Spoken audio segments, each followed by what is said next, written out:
topic we're discussing today is behavioral finance. We're going to talk about what it is. I'm going to show you a couple examples, including some studies done in the field, and then we're going to wrap it up and discuss why it matters and how it relates to our class. So what is behavioral finance? It's basically the study of the psychology behind the investments that consumers choose and how they choose to spend their money. They are not always the rational choice by classical definition. So there's this economics analyst, Samuels, who had a classic definition of what makes a consumer rational.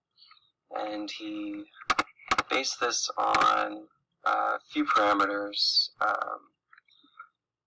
that ended up being pretty false. This other analyst, Sipper, did a study based on Samuelson's research and applied it to university students, and he gave them all a choice, and each choice always had a bundle that was intrinsically more valuable than the other. And this was a test over a period of time, and the students were asked to pick among the bundle based on which had more value.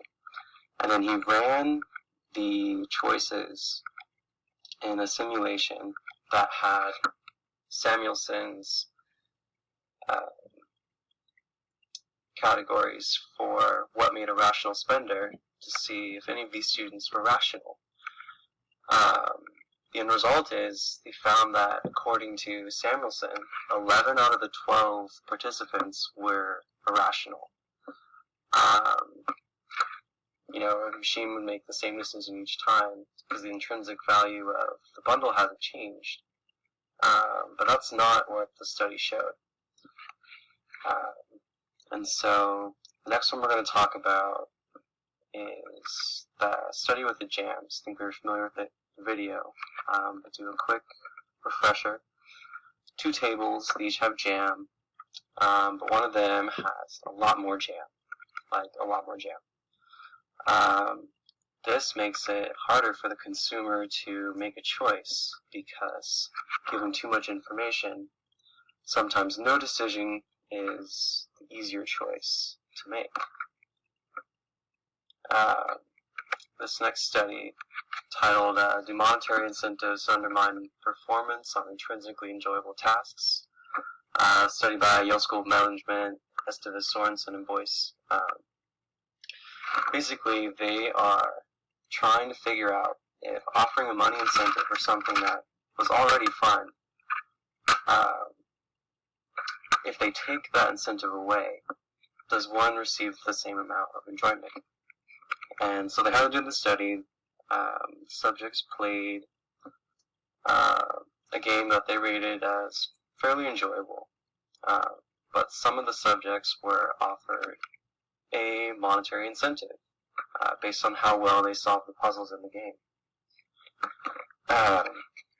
But after one round, this incentive was taken away, and if you're measuring the enjoyment of subjects, they found that those that had been offered the incentive and had it rescinded showed less enjoyment overall through the remainder of the study.